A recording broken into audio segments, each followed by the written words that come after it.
Hey everyone, my name is Danny Dumas, and this is the Earn Your Title podcast. Today, we're going to be talking about being the complete man and what that means, and the one area in my life where I feel like I was missing it and I didn't know what I was missing. So when I think of being the complete man or whole man or a well-rounded person, there's, some things are obvious. I think of being physically fit. There's been times in my life where I've been in really good shape, and there was times where I was in mediocre shape, and I always felt better when I was in good shape. I think that's pretty obvious. There were times when my relationship with my wife and my kids and my family was really good, and there was times when it wasn't as good. And I think it's very obvious that when it's better, that part of your life is better, and you're working towards it and working at it, you feel more well-rounded. It's a good thing. And as a Christian, there was times definitely when I let my faith lapse and I wasn't focused and maybe wasn't practicing or studying and doing the things that I needed to do. And when I'm doing it, I get better. And there was times in my life where I had all three of those. Those, if you think of it as a stool or a table, I had this table with three legs, and it felt solid. It felt good. It felt important. It felt right. There was always something missing. There was always just something little. And it took me a while to kind of pinpoint what that was. And what I've come to the realization is that I think as human beings, we were meant to be creative. And a lot of times when I hear the word creative, I think of artistic, and those are two different things. Art is a certain set of mediums. It could be, painting, drawing, music, poetry. And I think a lot of guys would say, that's not me. I'm not writing poetry. I'm not drawing pictures. Like, if you ask me to draw a picture, stick figures, I can't even draw stick figures. I am so artistically challenged. I really have a hard time seeing, like, if we're going to paint a color on a wall, until that wall is painted, I have no idea what it's going to look like. I can't foresee the future when it comes to artistic things, colors, and I can't put it together. Now, I have an opinion. I could tell you that's a beautiful painting, or I could tell you I like the color of your wall, but I can't see it ahead of time. I don't have those artistic talents. For instance, I play music. I play the guitar. I do not consider that the creative side of me. I don't feel like I have the skills, the knowledge, or the ability in guitar playing to be creative, to make something out of the ether, just to be original. I like to hear songs on the radio and songs that I play at church, and I like to play along, and I like to get good at it, and I enjoy it, and it's relaxing, but it's not creative. And I realized that when I'm missing that fourth leg of the table, right, a four-legged stool or four-legged table, that is when I felt most complete. That is when I felt most fulfilled. And I realized that that's something I needed to actively pursue to make myself a more well-rounded man.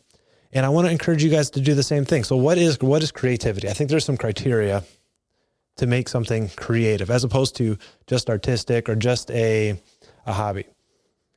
I think to be creative, you need to make something that never existed in this world, and you put it out into the world, and people can interact with it. They can use it. Maybe it's food, they could eat it. Maybe it's a policy, they could implement it. But it has to be something that you put out into the world. For instance, I have a friend. I'm assuming he is a very knowledgeable, well-experienced photographer. He travels all over the country. He goes out in the fall and takes pictures of the fall colors. I have never seen one of his pictures, not one time. Now, there's nothing wrong with that, but if you're not putting something out there, then it's just a hobby, and that's okay. It's totally good to have a hobby. I think it's important. It's my guitar playing. I've never written a song and said, "Here, world, here's my song. I'm going to make this world a better place because of the song." No, I play along with the radio. It's what I like to do.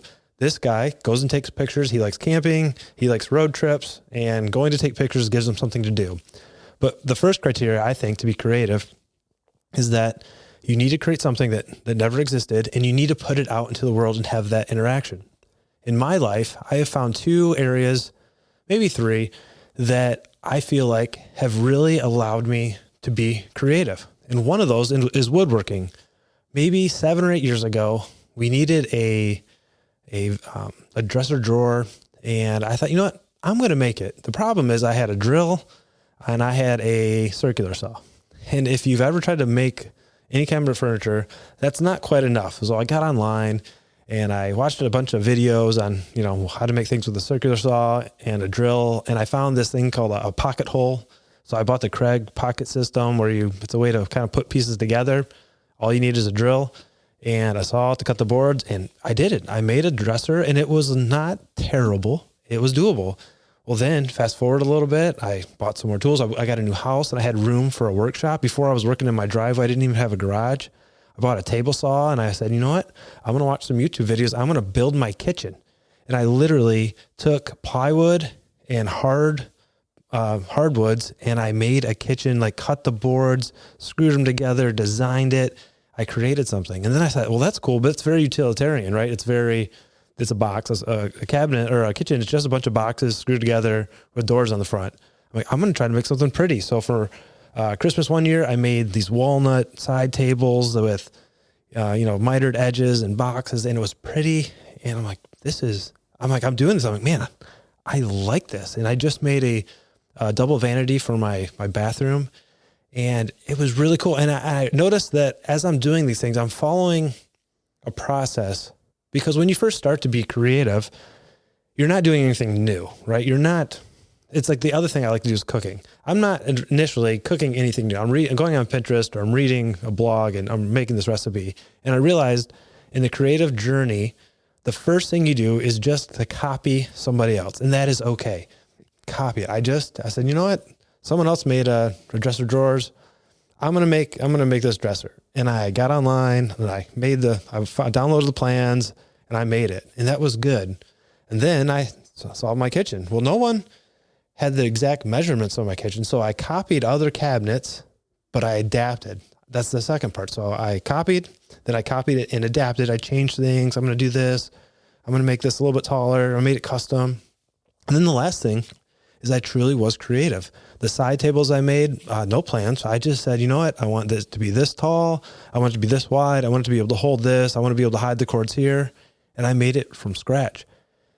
And when I did that, I can't tell you how proud I was that I put something out into the world. And that's the magical part. Like every day when my wife goes to charge her phone, she opens up that drawer on the night table next to her bed. I did that. I created something that wasn't here from my mind and put it out into the world. When I was a young firefighter, I was working and I finally got my shift and they said, okay, Rook, today you're cooking. And I have never been more scared in my entire life. There was 12 grown men that were all going to give me a hard time. No matter what I did, I could have been, Chef Boyardee and they were going to give me a hard time about cooking. And I went to the store, I spent $120 on groceries and I cooked a meal and someone helped me and I was just stressful and I worried the entire time. The next day I was still living at home. And when I got home, my mom said, how was your day? I was like, it's terrible. She goes, what happened? I said, the most scariest thing I've ever done in my entire life. I had to do yesterday. She's like, you had a bad fire? I'm like, no, I had to cook for 12 angry men. And she laughed. And, I started to get creative. I started off just like I did woodworking. I copied. We had a senior driver of the ladder truck. He would write my list out. Hey, go buy this ingredients. I'll show you how to put together. All right, that's how you do that. And then this is how you make, this is my lasagna recipe. And I would make it. I'm like, you know what? It would be really good if we added, I don't know, spinach or something. Spinach is not good. I mean, they should not. Some type of meat was probably better than spinach. That's a bad analogy, right? We went and had some yummy carnivore type stuff. So I added something better and I adapted. And eventually I just said, I'm going to make something up. I'm going to add this. I'm going to add this. Like I have a chicken noodle soup recipe. No one ever taught me how to make it. And I honestly don't actually know exactly what I put in it, but it's really good. Like friends and family go, Danny, will you make your chicken noodle soup? Sure. And I just know it has these certain ingredients and I know what it looks like when it's right. And I know what it tastes like. And I just keep adding things until it gets there. I was creative. And I want to encourage you guys, go out and be creative. Now, it doesn't have to be woodworking. It doesn't have to be cooking. It literally could just be a new policy at work. Recognize a problem, see what's been done in the past. So that's the copy stage, and then copy and adapt, and eventually come up with a solution.